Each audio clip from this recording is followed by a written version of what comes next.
devez aller apprendre là où les mécaniciens apprennent.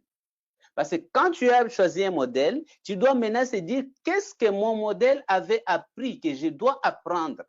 Qu'est-ce que mon modèle avait fait, que je dois faire pour devenir comme lui. Sinon, tu auras choisi un modèle, mais tu ne deviendras pas le modèle que tu as choisi, tu deviendras ce que tu étudies en réalité et ce que tu fais en réalité. Alors, quand tu as choisi de devenir self-made man, ici, nous te montrons quelle est la base, comment fonctionne un self-made man pour transformer sa vie et devenir riche à partir. Et moi, c'est le coach Ricardo. Je crois que certains me connaissent, d'autres non. Et je suis là pour échanger avec vous, répondre à certaines questions, partager mon expérience et surtout vous motiver pour vous dire que c'est possible de changer de vie, c'est possible de réussir, c'est possible de devenir riche.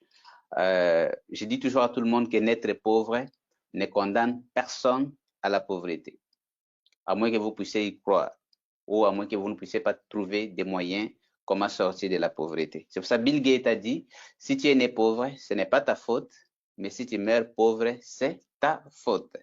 Voilà, alors dans cette vision, notre désir, c'est d'accompagner ceux qui ont les désirs, parce qu'il y a ceux qui ont les désirs d'agir, et il y a ceux qui pensent que bon, le monde, c'est des organismes devaient venir à leur aide ou quoi. Bon, passez là.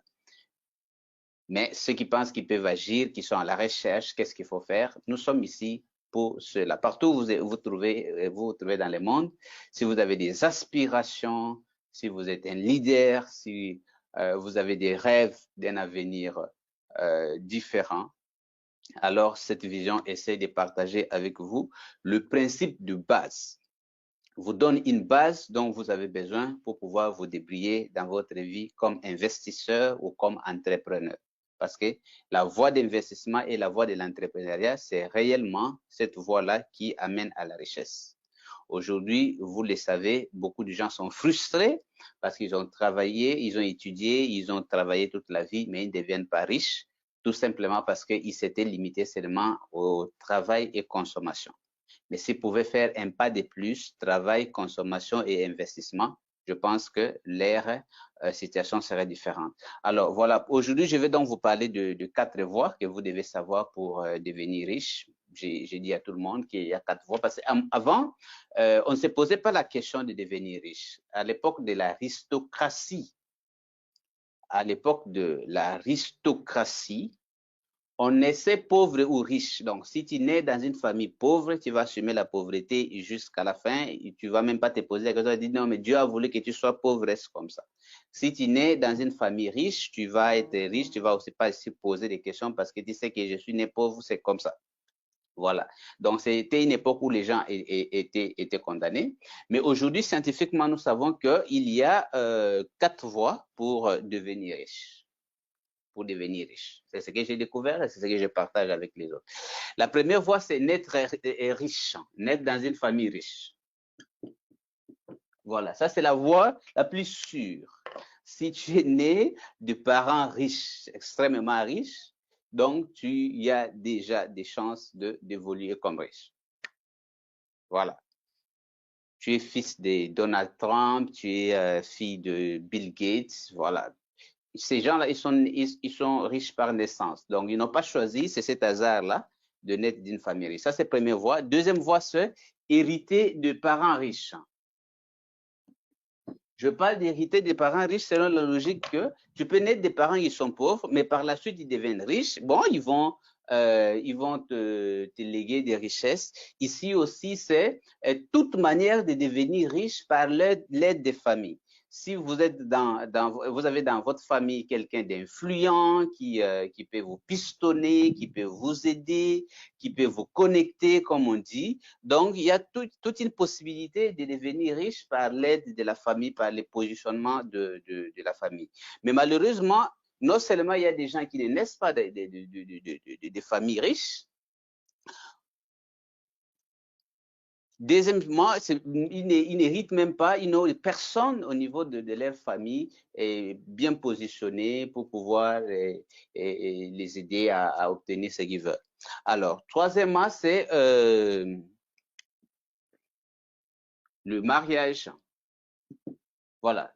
Si vous voulez devenir riche, vous pouvez choisir donc d'épouser un conjoint riche. Et surtout si vous épousez un régime de communauté universelle des biens, vous devenez par cet acte-là légalement riche. Parce que si vous divorcez, vous allez amener une bonne partie de la richesse de votre conjoint. Vous avez vu par exemple que Jeff Bezos a divorcé avec sa femme.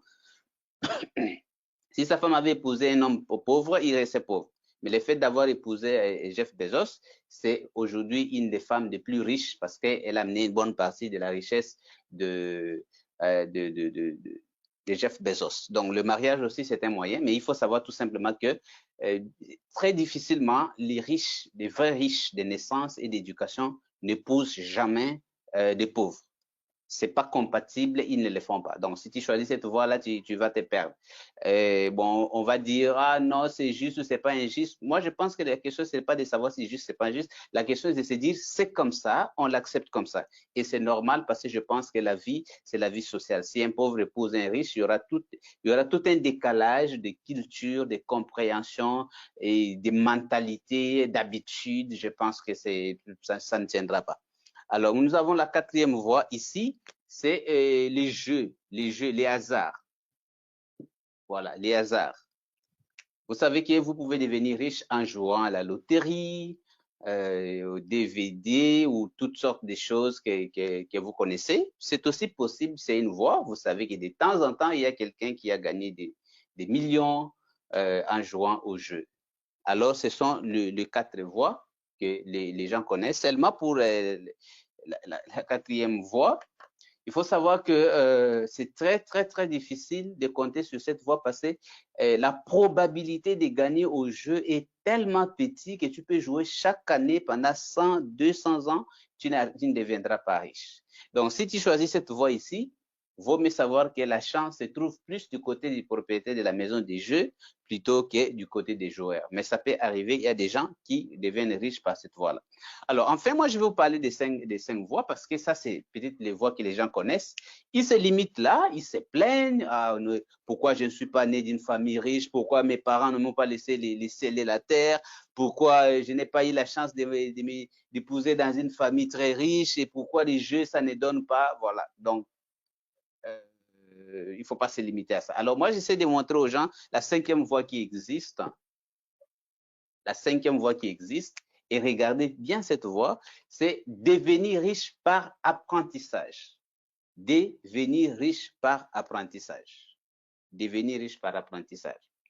Si vous ne savez pas, vous pouvez devenir riche par apprentissage. Par l'apprentissage, on peut devenir beaucoup de choses. C'est par l'apprentissage qu'on peut devenir forgeron. C'est par l'apprentissage qu'on peut devenir enseignant. C'est par l'apprentissage qu'on peut devenir infirmier. C'est par l'apprentissage qu'on peut devenir ingénieur. C'est par l'apprentissage qu'on peut devenir logisticien. C'est par l'apprentissage aussi qu'on peut devenir riche. C'est une loi universelle. Alors, le self-made man ou les self-made women, les gens qui deviennent riches à partir de rien, ce sont ces gens qui exploitent au maximum cette cinquième voie, qui se disent, voilà, il est possible d'apprendre certaines choses, d'apprendre les jeux économiques. Parce que nous sommes dans un monde où on ne nous apprend pas les jeux économiques, on nous apprend les jeux professionnels. Donc, on t'apprend des choses à l'école comme si il y a quelqu'un d'autre qui va créer l'emploi pour toi. Toi, tu n'as qu'à étudier, chercher un emploi, travailler et tu as gagné ta vie. C'est cette formule-là qui est fausse. Si on pouvait nous apprendre les jeux économiques, nous apprendre quels sont les pouvoirs qu'il y a en nous, comment utiliser les pouvoirs qu'il y a en nous, comment nous positionner, comment agir, comment faire de plans, comment s'orienter pour devenir riche, oui, nous avons beaucoup de chances de devenir riche. Alors, malheureusement, quand on est né dans un milieu pauvre, la première difficulté qu'on a, c'est un problème de modèle. Regardez bien, si vous n'êtes pas devenu riche, chers ambassadeurs, suivez-moi très bien.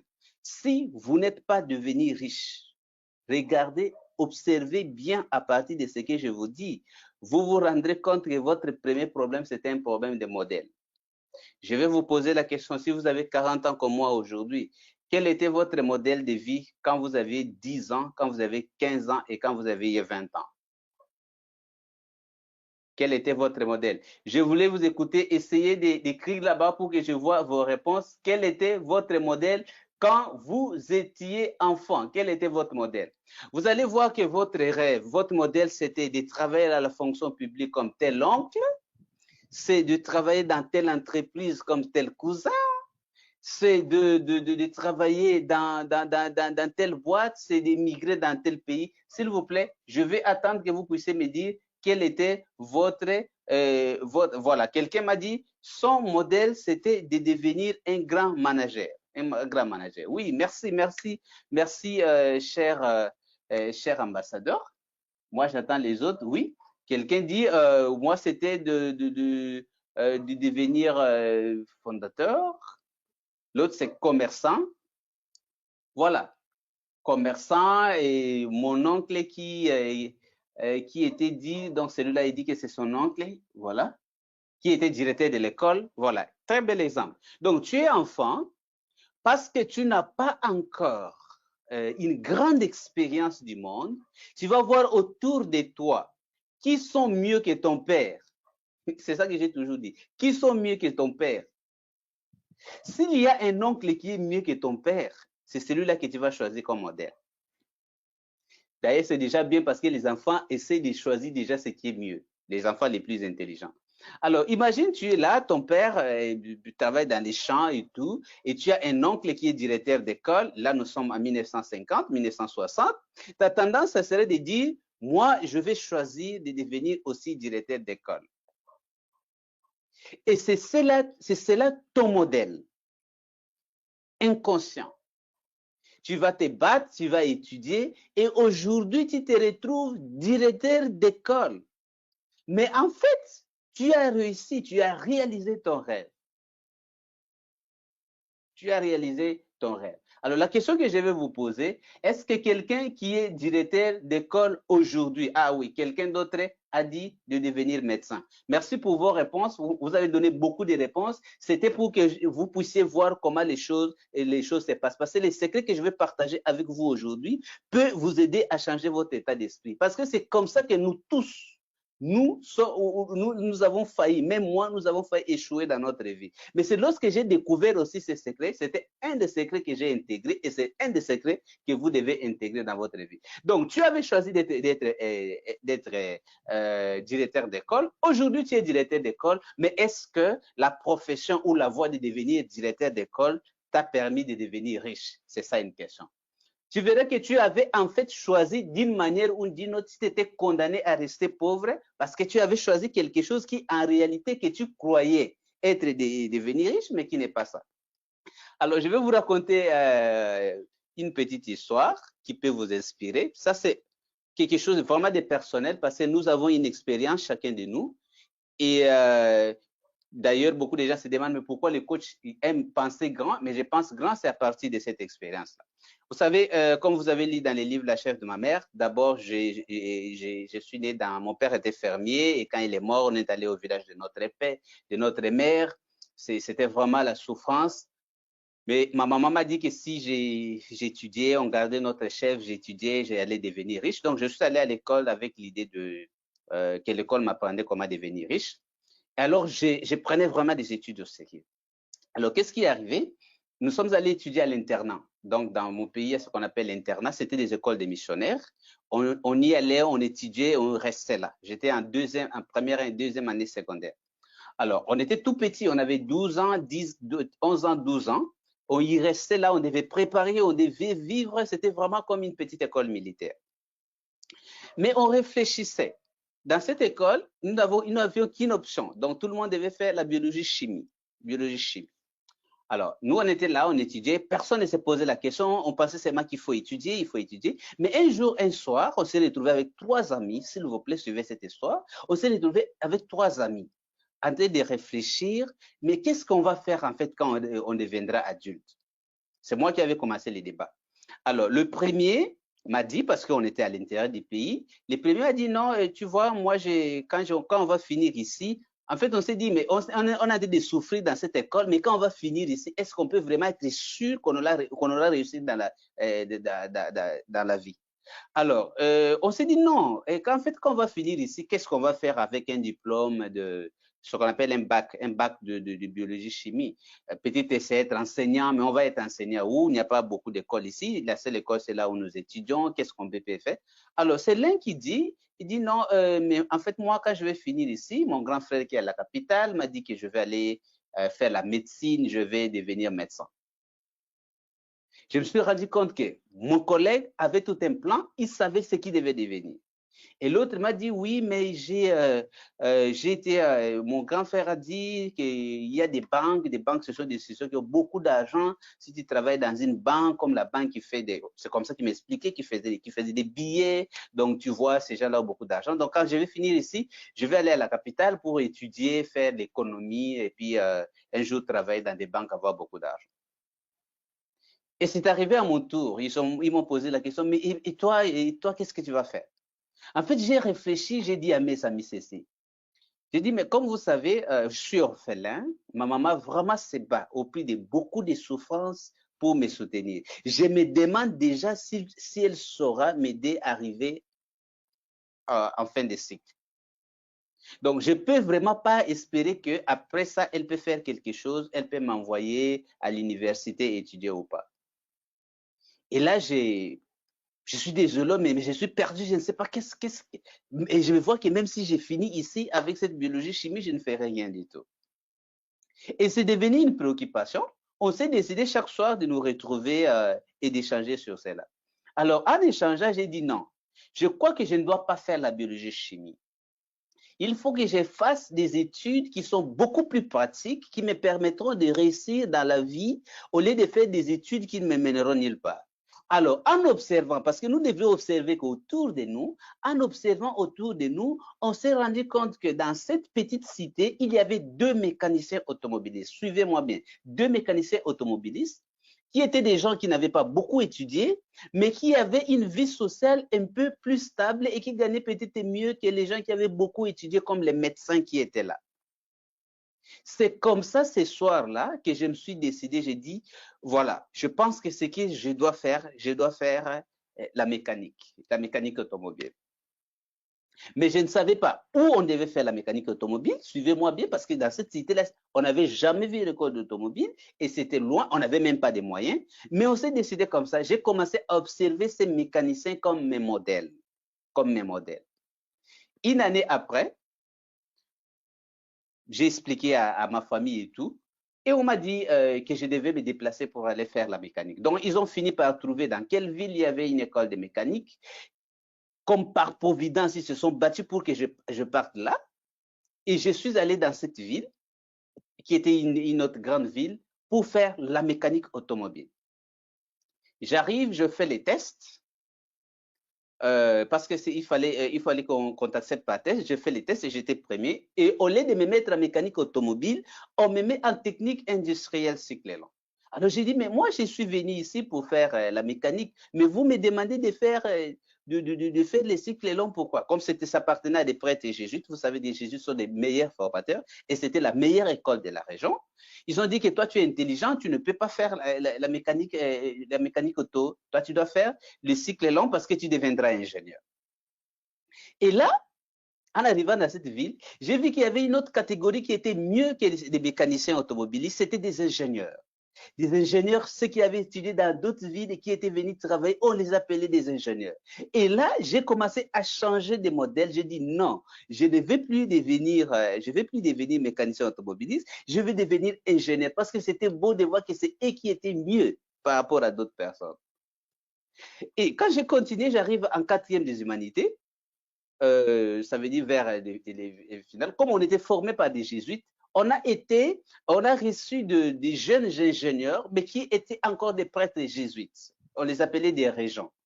Et ces régents-là, suivez-moi très bien, ils étaient encore plus cultivés que les ingénieurs de la ville parce qu'ils avaient été à l'étranger, ils avaient été partout, ils parlaient beaucoup de langues, ils avaient fait la philosophie, c'était vraiment des prêtres intelligents. Je les admirais tellement que j'ai fini par choisir les modèles. J'ai dit non, moi, je deviendrai régent, je deviendrai prêtre comme eux. Je ne savais pas comment y arriver, mais lorsque nous avons fini l'école secondaire, j'ai demandé de devenir jésuite et on m'a admis. C'est comme ça que j'ai fait une expérience de 7 ans dans la compagnie de Jésus. C'est 7 ans après, quand je me retrouve encore régent dans une école, que je me rends compte, j'ai dit, oh, mais je suis en train de devenir chaque fois des modèles que j'ai choisis. Mais quand tu choisis un modèle aujourd'hui, 5 ans après, est-ce que ces modèles-là vaut encore la peine? Et c'est là pour la première fois que j'ai dit, voilà, je m'assois, je vais choisir un modèle définitif. Je ne sais pas comment je vais y arriver, comme je ne savais pas comment j'allais y arriver pour devenir mécanicien automobiliste. Comme je ne savais pas comment je vais y arriver comme ingénieur, et comme je ne savais pas comment y arriver comme régent rédigé, et je suis devenu, mais je vais choisir aussi d'abord un modèle. Et là, pour la première fois, j'ai su qu'il ne faut pas seulement choisir des modèles autour de toi. Tu peux choisir les modèles les plus loin possible. Alors, j'ai choisi des modèles de devenir self-made man millionnaire. J'ai dit, cette fois-ci, je ne vais pas choisir autour de moi. Parce que si j'ai dit, j'ai choisi des médecins, demain, tous les médecins ne sont pas riches. J'ai choisi d'être avocat, tous les avocats ne sont pas riches. J'ai choisi d'être enseignant, tous les enseignants ne sont pas riches. Je vais choisir un vrai modèle. Alors, je crois que vous avez compris qu'est-ce que je voulais vous dire aujourd'hui. Le grand problème des pauvres, c'est d'abord un problème de modèle. Est-ce que vous avez un vrai modèle de richesse? Si vous voulez devenir riche, commencez par choisir un vrai modèle de richesse. Un vrai modèle de richesse, pour vous, souvent, ça sera quelqu'un qui gagne un peu mieux. Quand vous direz qu'il est stable, il a des moyens. Mais parfois, c'est faux.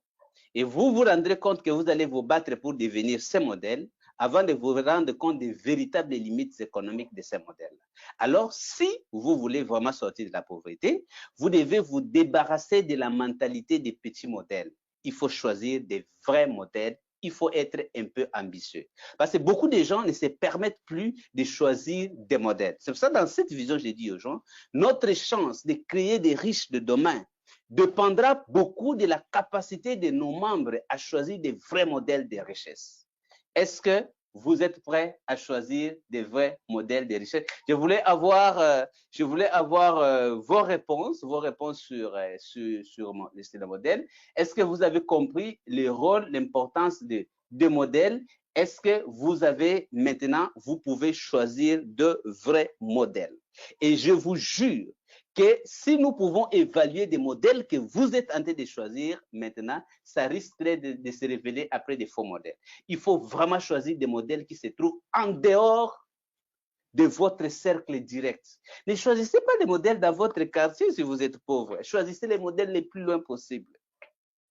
Ne choisissez pas le modèle seulement dans votre ville. Choisissez les modèles. C'est pour ça que j'ai dit aux jeunes, tu peux être au Mali. Oui, je salue les ambassadeurs du Mali. Tu peux être au Mali et choisir Ricardo comme modèle, au minimum. Au minimum, j'aime partager avec les jeunes. Pourquoi les jeunes de 15 ans, de 20 ans, de 30 ans m'intéressent beaucoup? Parce que j'ai dit, le grand problème de ces jeunes, c'est un problème de modèle. Ils connaissent les modèles fonctionnaires, ils connaissent les modèles employés, ils ont besoin maintenant de connaître les modèles self-made man. Et je veux que vous puissiez choisir ces modèles. C'est un modèle comme tout autre. Ça peut vous paraître le plus loin possible, même si vous n'avez jamais vu personne dans votre entourage direct devenir self-made man, mais si vous choisissez, vous serez l'un des premiers. Et c'est ça qu'on appelle succès. Le succès, c'est quand c'est rare. Pourquoi les directeurs d'école primaire aujourd'hui ne sont plus considérés comme des succès? Parce que partout, il y a des directeurs d'école primaire. Mais en 1950, à mon pays, être directeur d'école primaire, c'était la plus grande réussite. Ça, c'est en 1950. Mais ce n'est plus vrai aujourd'hui en 1920. Donc, 2020 plutôt. Donc, si aujourd'hui tu choisis un faux modèle, en 2030, ça va se révéler un modèle dépassé. Voilà donc un ambassadeur, c'est celui qui choisit un modèle. Alors, notre modèle, vous devez être comme moi-même, je suis quelqu'un qui choisit des grands modèles. C'est ça qui m'a sauvé, et c'est ça qui me sauve, et c'est ça qui pourra te sauver. Choisis des modèles, des vrais modèles économiques, des vrais modèles qui se trouvent au-dessus de la moyenne, des vrais modèles qui te permettent d'exploiter le potentiel qui est en toi. Mais avant de choisir ces modèles, tu as des obstacles. Le premier obstacle, c'est l'obstacle intérieur. C'est toi-même, ton évaluation, ton estime de soi. Parce que tu veux choisir quelque chose de grand, est-ce que ta voix intérieure te permet de l'accepter? Quand tu te dis, ah, moi je veux devenir comme Ricardo, est-ce qu'il n'y a pas une voix qui te dit, toi là, toi tu y crois, tu vas commencer par où? Ah, tu ne vas pas y arriver. Ce n'est pas quelqu'un qui a parlé du dehors, c'est à l'intérieur de toi la voix des doutes. Ça veut dire, à force d'être exposé à une vie de limitation, c'est que l'homme perd, il perd le pouvoir de croire en lui. Il perd l'estime et la confiance en soi. Et il ne se croit plus capable de mériter mieux ou de faire mieux. Cher ambassadeur, ça, c'est une des choses que nous devons détruire avec la nouvelle mentalité qu'amène la chair de Mamet. Vous devez vous programmer, vous imposer de croire que si un homme de même nature que vous a fait, vous pouvez aussi le faire. Voici ma philosophie, voici mon principe que je vais partager avec vous. Si vous dites que quelqu'un l'a fait, mais qu'il soit indien, chinois, américain, allemand, africain, mais s'il l'a fait, dites-vous d'abord que par principe, vous pouvez aussi le faire. Cela vous aidera à changer votre état d'esprit et cela vous donnera le droit de commencer à choisir de grands modèles. Vous savez, moi, quand j'ai choisi un de mes premiers modèles, c'était Benjamin Franklin. Benjamin Franklin, c'est un Américain, d'ailleurs, qui a vécu, ça fait longtemps. Je pouvais penser du genre que, oh, mais lui, c'est un Américain, tout ça. J'ai dit non. J'ai dit, Benjamin Franklin l'a fait, je peux le faire. J'ai parlé avec les gens autour de moi, ils ne pouvaient pas comprendre. Ils disaient, oui, mais ce qui te dit qu'ici, nous sommes aux États-Unis, non, non, non, non. Et aujourd'hui, ça arrive la même chose. Chaque jour, je reçois des centaines de mails des gens qui spontanément écrivent pour me remercier pour ce que je partage, pour les livres. Là, j'ai reçu cette semaine quelqu'un qui m'a écrit, qui est en Allemagne, qui dit, Coach Ricardo, j'ai écrit pour te remercier. Vraiment, j'ai lu ton livre pendant si c'est 4 heures, il a dit, en 2 jours plutôt. J'ai dit en 2 jours. Je n'ai jamais lu un livre et finir en 2 jours. Alors, il m'explique, il dit, de temps en temps, j'entendais parler de ce livre, mais je ne pouvais pas l'acheter parce que je me disais, non, qu'est-ce qu'un Africain va nous dire en termes de richesse? Bon, je préférais lire peut-être les Kiyosaki, les autres là. Mais quand j'ai lu ton livre, je ne pouvais pas imaginer qu'un Africain peut écrire un livre comme ça. Alors, quand je lui ai répondu, parce que j'étais dans l'obligation de répondre, j'ai dit, mais c'est parce que tu as mis dans ta tête que l'Africain ne peut pas. Et c'est toi qui as mis dans la tête. Et moi, je ne pense pas comme toi. Moi, je suis un Africain qui pense que ce qu'un humain a fait, je peux le faire. Si les Américains l'ont fait, si les Européens l'ont fait, moi aussi, je suis un homme. Je ne peux plus me permettre, regardez, vous voyez les problèmes de la pauvreté, c'est on se sous-estime trop.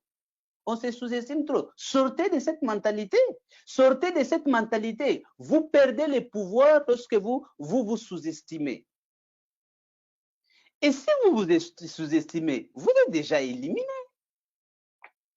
Chers ambassadeurs, cette vision doit vous aider à ne plus vous sous-estimer. Prenez conscience que vous avez de la valeur. Prenez conscience que vous pouvez faire beaucoup de choses. Oui, pas en un jour. C'est un parcours, c'est difficile, mais ce parcours va vous permettre de grandir et c'est possible d'obtenir des résultats.